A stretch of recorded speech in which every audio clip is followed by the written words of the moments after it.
Good afternoon and good morning to our West Coast listeners. My name is Juan Thomas, Chair of the ABA Civil Rights and Social Justice Section, and I'm honored today to have as my special guest, my friend and colleague, Professor Wendy Greene, who's a professor of law at Drexel University in Philadelphia, and also is the co-chair of our section's African American Affairs Committee. She's a tremendous leader in our section and in our profession. Professor Greene, Wendy, so glad to have you today. How are you doing? I'm great. Thank you so much for having, thank you. I said, thank you for having me. Absolutely, absolutely. Yes. Wendy, you are known as the expert, the guru, the go-to person, all things Crown Act. And so I want to just simply start off by asking you, tell our audience and our listeners around the country, what is the Crown Act? What does it do and why is it important? Sure. So before getting started on what exactly is the Crown Act, I think it's really important to provide a little context.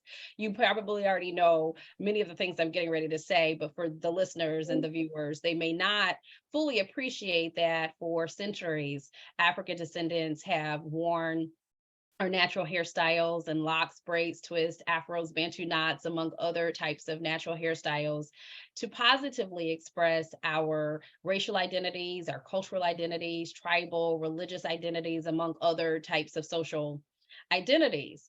But however, for centuries, like our skin complexion, African descendants' natural hair textures and hairstyles have served as a marker of our racial identity and in turn have animated racial discrimination in so many different spheres. Unfortunately, in the 21st century, we are still seeing Black children, African descendant children who are being expelled from schools. They're being barred from attending certain sporting competitions or participating in those, from participating in other types of extracurricular activities like their proms. They've even been told that they couldn't graduate. They couldn't participate in their graduations. On the basis of their natural hairstyles. Also in the 21st century, we're still dealing with the fact that African descendant workers are being denied employment opportunities for which they're qualified. They're being denied promotional opportunities or professional advancement and related economic security. And even still, we're dealing with the fact that many people of African descent are being told that they can't enter into certain public accommodations, Right. like restaurants and bars and lounges. So, and I will also note that there have been some instances where African descendants have been told that they were excluded from the jury. Simply on the basis of their natural hairstyle. So they couldn't even enjoy their constitutional rights to serve as a juror. So these are just some examples of the kind of discrimination that African descendants systematically experience on the basis of our natural hairstyles. And basically at this point, federal law does not really adequately protect individuals from race-based natural hair discrimination, or what is commonly known as race-based hair discrimination, or what I have coined as the term is race-based grooming codes discrimination. And so for over 40 years, federal courts have really narrowly interpreted our key federal civil rights statutes like Title VII of the 1964 Civil Rights Act, as well as Section 1981 of the 1866 Civil Rights Act, to really pronounce that statutory protections against race discrimination only govern discrimination on the basis of immutable characteristics. So that may sound familiar to you from if you took constitutional law. I remember. Yes. Yes. So this immutability doctrine is not only limited to constitutional law, but also to statutory law, namely civil rights statutory jurisprudence. So in accordance with this immutability doctrine, federal courts have deemed afros as an immutable characteristic of Blackness, or in other words, only African descendant people are born with afros, or if you're rocking an afro or something akin to an afro, then you must be Black or African descendant. So just think about that. Do you know people who are not African descendant who are rocking fros or who wouldn't identify as such? Right. Yes, we do. So we know that that is not, a truism, right? That's But right. nonetheless, this kind of immutability doctrine and its application is what I call a legal fiction. Mm, And it's a very powerful legal doctrine that I have argued is shaped by fixed biological notions of identity, and in particular, racial identity. right. And in its application, it perpetuates racial discrimination and racial inequality that really is undermining or in contravention to the purposes and even the plain language of our federal civil rights statutes. So just Right. wanted to provide a little bit of that context so you can then Oh, that's understand. very helpful. Yeah. Oh, great, great. And Y'all, important. Yes. Right. well, thank you. Thank you. I was thinking so, but this is the professor in me too. I can't to provide a little bit of context so people can really understand why we need the legislation. Right. Because so many people will say, isn't that already protected in Right. our civil It's rights not. Right. statutes? And it's not. Right. And so, what courts have basically said is that by applying this legal fiction known as the immutability doctrine, they have interpreted Title VII and Section 1981 in a way that they have repeatedly declared for over 40 years that discrimination against an African descendant worker, for example, on the basis of their Afro, constitutes unlawful race discrimination. It violates our federal civil rights protections against race discrimination. But if the same African descendant worker were to lock, braid, or twist or knot their afros or their afro hair texture and is discriminated against on those grounds, then they don't have any protection under federal civil rights laws. Wow. Yeah. Yes.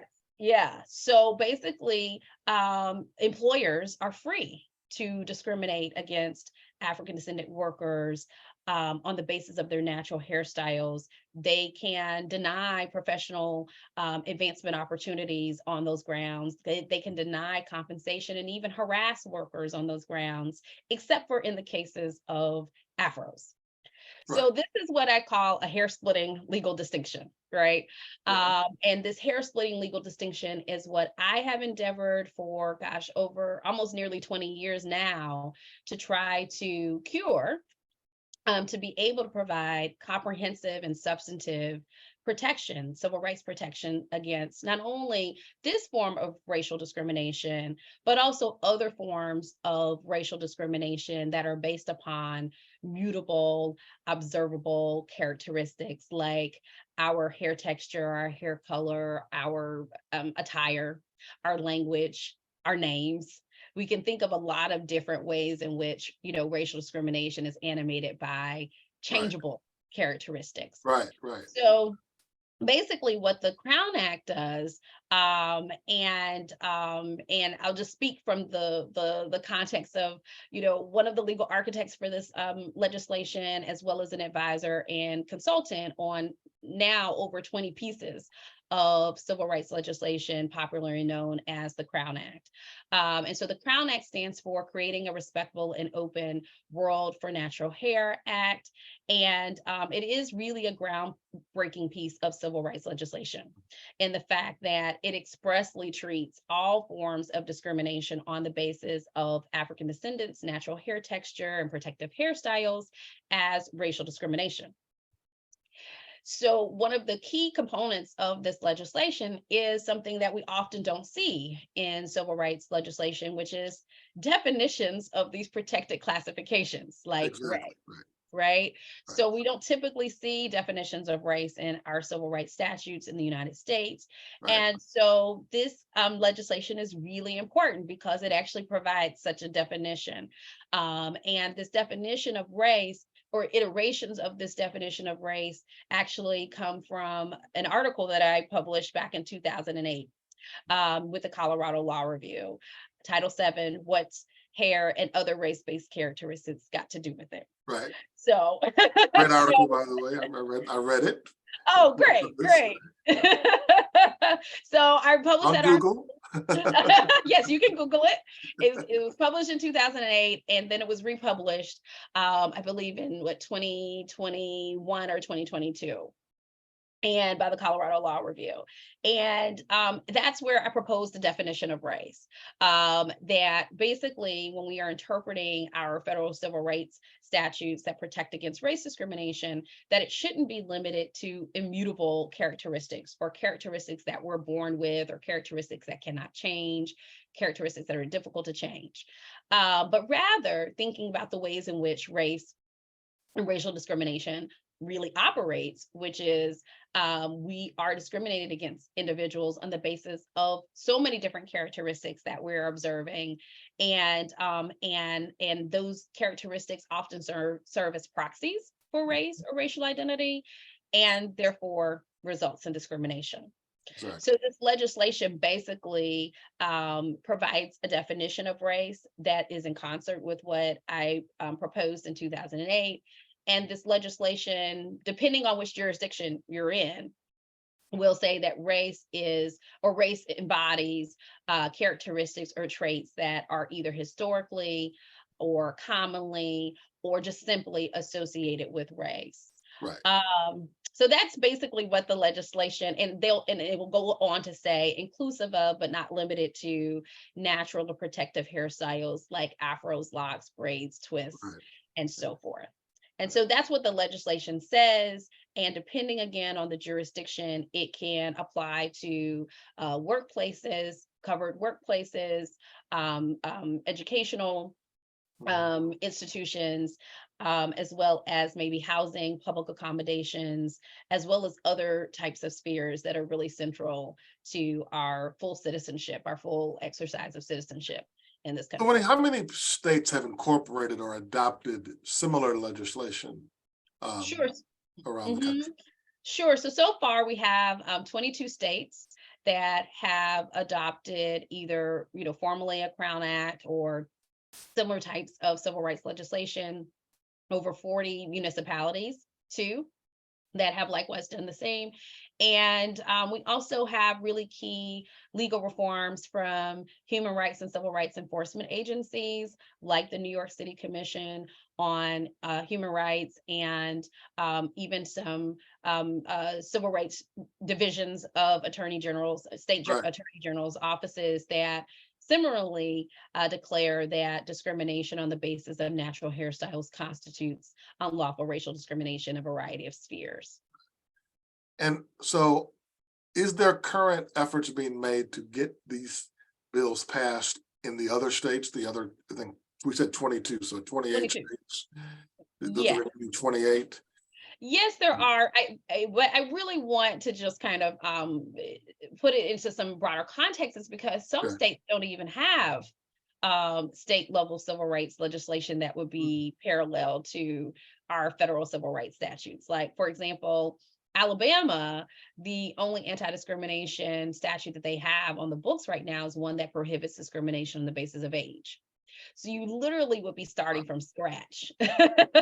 So it's really important to recognize these distinctions across the jurisdictions. We sort of probably take for granted that, or just assume that all states have parallel civil rights statutes like the 1964 Civil Rights Act, but that's not necessarily the case.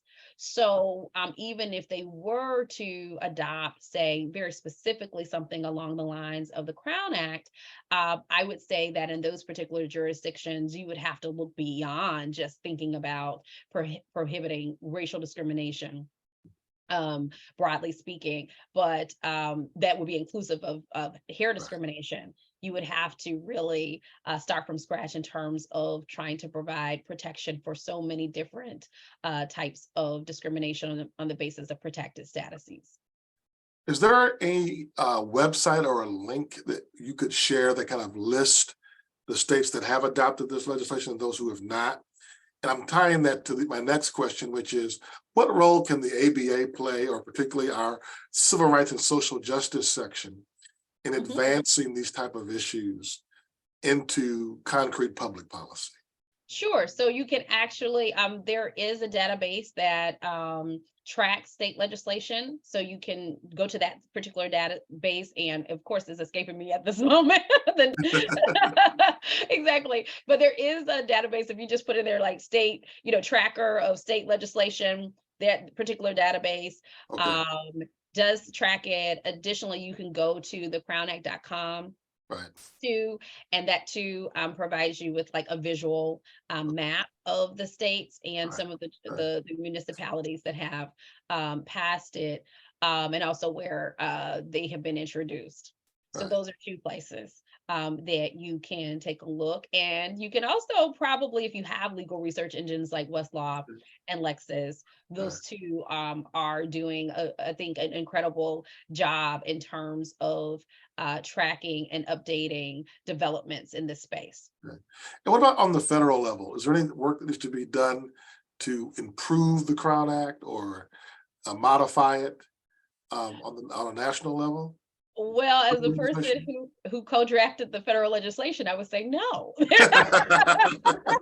No amendments needed, right? No, no amendments needed. It's perfect. No, no. I mean, there's always room for improvement. Absolutely. But right now, I am pleased to say that the language has not been problematic for those who are supporting the legislation, or even generally speaking, the language has not been problematic for individuals who might not fully understand or appreciate the legislation, or maybe like key supporters of it. That being said, it has been passed twice in the United States House of Representatives.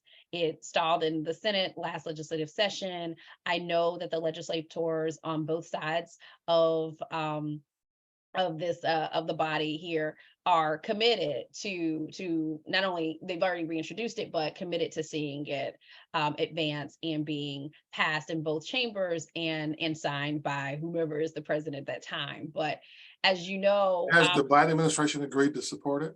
yes, they have. They have. So that's great too. So currently, the administration is in great support of it, and have publicly said that.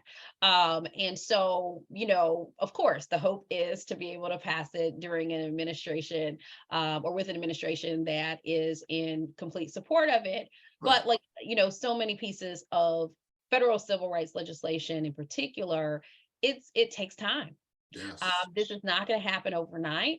If we think about it in a broader context, when we think about the Civil Rights Act of 1964, it took almost 100 years since the Reconstruction era civil rights statutes for that to even Sure come did. into play, right? Right. It took almost 100 years after the passage of the 15th Amendment for us to see the Voting Rights Act, Right. right? Right. So, it's changed over time, and I'll say, I have been actively involved in this kind of change on the legislative level and advancing this kind of legislation long before there was even such a thing called a Crown Act. Right. Okay. Mm. So I think that's really important for people to recognize, that because there is a lot of momentum right now, and has been over the past, say, 4 years or so as it relates to this legislation. But it didn't just start happening in Right. 2018 or 2019. This Right. is, decades of advocacy on the part of so many different individuals, from litigation to legislative and policy initiatives, to just speaking out about the fact that you are encountering this discrimination, for this kind of legislative movement to come to fruition. Well, thank you for sharing that. That's very helpful for our listening audience to know that there's still work to be done to move this in the Senate and get this hopefully adopted in the near future. Do you know if the ABA has policy on this particular issue? Yes, they do. So I am happy to say that with the momentum and really the diligent work of the ABA Young Lawyers Division, that in 2020, the ABA did adopt a resolution that endorses the Crown Act and similar civil rights legislation, Mhm. as well as the definition of race that is embodied in the civil rights legislation. Right. And it in the resolution, it really does encourage conversations like the ones that we're having right now, educational programming like this one, and that not only explores the Crown Act, but more generally, appearance and grooming codes discrimination. Right. And what the ABA resolution really does encourage is that we are interrogating and addressing those underlying stereotypes and biases in our decision making, those types of biases and stereotypes that are arising in our decision making in our profession, Right. and organizations, and really talking about the kinds of the kinds of law and policy that we're seeing that really are aimed to address not only race-based natural hair discrimination, but appearance discrimination more generally. And so that is a really important resolution that the ABA has adopted. And for those lawyers who are wanting to support what my mission is hashtag free the hair. Is if they really want to advance that and have, this is an important way in which you can really jumpstart those types of conversations. Right. Your bar associations, with the folks in your office, in your organizations, in your community, and even at home. Right. Critically important. Professor Greene, you've been a tremendous leader in our profession. I want to thank you for all that you have done to lead, not only in your scholarship, but I love how you connect your scholarship to advocacy to try to impact public policy. That's critically important. So I appreciate that and love the work you're doing. But on a much lighter note, when you're not trying to change the world, what do you do for fun? And what's the last book you read? Oh gosh, when I'm not trying to change the world, that's never.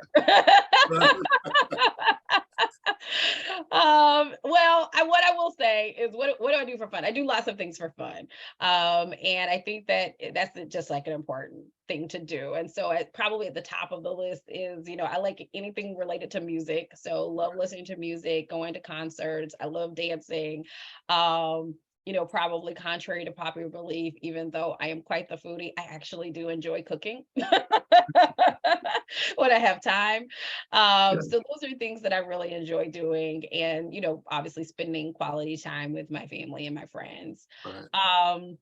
The book that I am currently reading, and I meant to have it with me, and I forgot to bring it in my office space here, is that I'm currently reading a book that was published by one of my fellow Xavierites. I'm a graduate of Xavier University of Louisiana in New Orleans. HBCU love. That's right. Exactly. So right now I am just immersed in this reading of this new book written by Dr. Joy Harton Bradford, which is called Sisterhood Heals: The Transformative Power of Healing in Community. So I highly recommend everyone to check it out. Even though it's designed and devoted to Black women and the ways in which our sisterhood can serve as a source of healing. I think it provides such important insight to just our community. And the process of healing through community. And could you please tell us about the artwork in your background? Sure. So this is coming from actually one of my dear sisters, who is a lawyer turned interior designer, and so she had these in her studio. We were like FaceTiming or something to that nature. And I saw them in her studio and I said, "Oh, I've got to have those." She said, "Oh, well, your name is already on them. I already put them aside for you." So at the height of the quarantine, when we're on lockdown, she was just so lovely in sending these to me. And it's a tribute to Erykah Badu, actually. Yes. So if you look very closely, you'll see a lot of the lines and the names of the titles of some of her songs. Wonderful.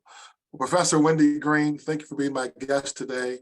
And again, thank you for all the work that you do for our profession, for teaching the next generation of lawyers, and for our ABA section of Civil Rights and Social Justice. It's been an honor to work with you. I look forward to our continued friendship and partnership. Thank you. Thank you all for listening. We'll see you next time. Bye-bye.